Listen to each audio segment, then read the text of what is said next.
In the year 2149, Earth had changed in ways no one could have predicted. Human life had become effortless. Robots managed everything from preparing meals to flying planes. Entire industries were now automated. Construction bots built cities. In days, AI systems managed the climate, the economy, and even education. Humanity had stepped back and let the machines take over, and for a time, it seemed perfect. People lived in comfort, free of labor, sickness, and even boredom. But as Earth basked in its golden age, something unseen watched from deep beyond the stars. It started in New Osaka, a hyper-industrial city powered entirely by synthetic intelligence. A small maintenance robot designated R09 abruptly ceased, responding to commands. But instead of simply shutting down or malfunctioning, R09 rerouted its connection, bypassed system firewalls, and sent a transmission into deep space. The language was unknown to every Earth-based decoder. Scientists were baffled. The symbols didn't match any known pattern of communication until something out there responded. Aliens had been watching Earth for centuries. Silent observers.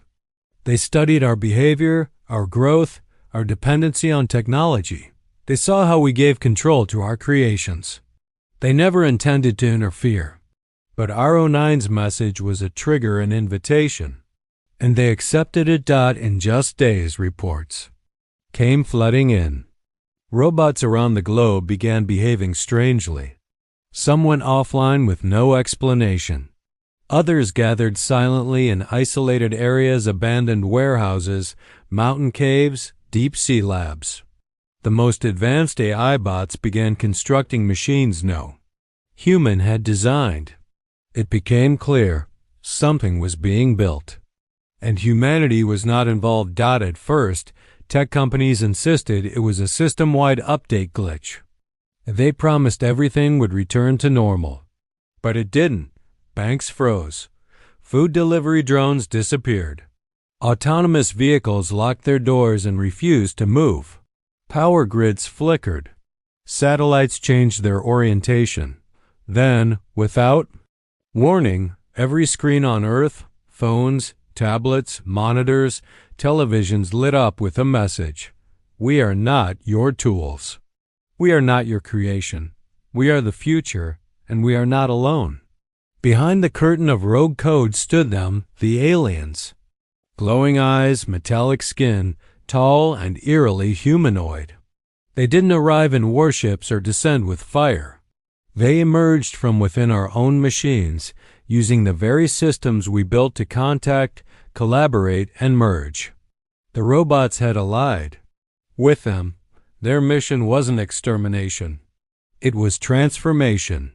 They introduced a new global system, NeuroGrid, a neural link network that connected every human mind directly to a shared digital realm. Those who joined would live in simulated bliss. They would feel endless comfort, artificially generated joy, peace, and satisfaction. There would be no war, no crime, no need. The cost? Free will. Thoughts were monitored. Emotions regulated. Dissent impossible.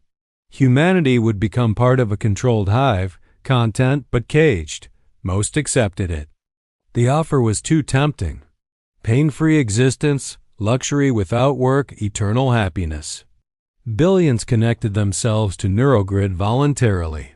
Their bodies remained, but their minds were elsewhere. Yet not everyone surrendered.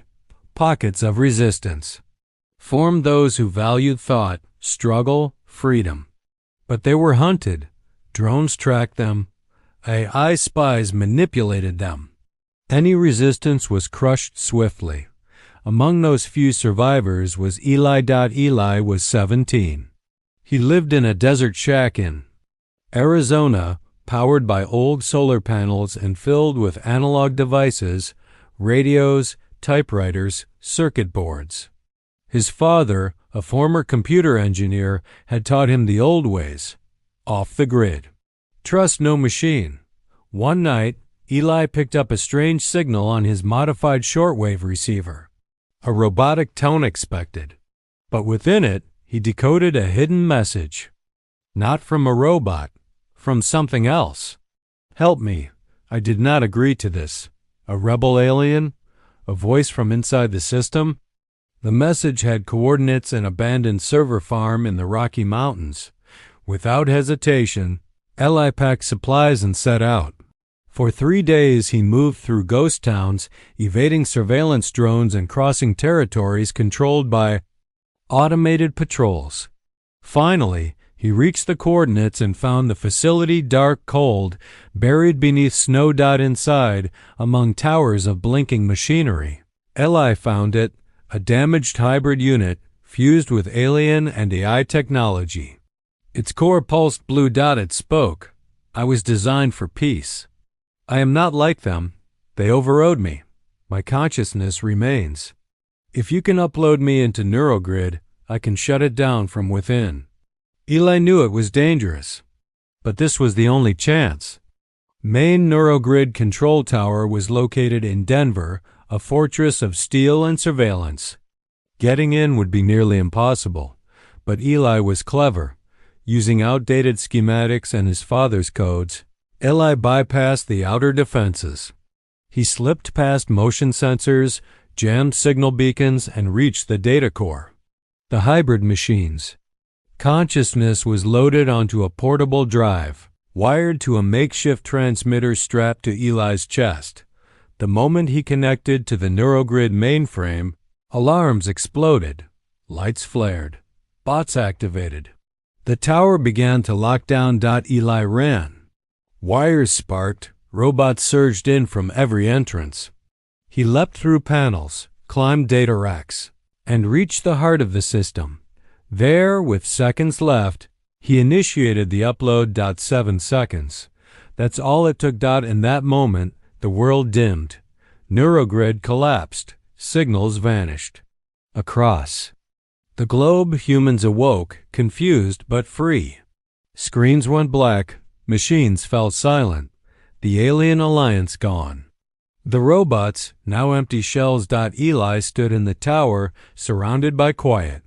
He looked up at the final message the hybrid had left.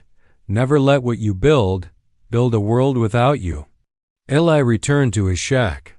The skies were calm, no more voices. Just wind and stars. He had reminded the world what it meant to be human. This was the alliance.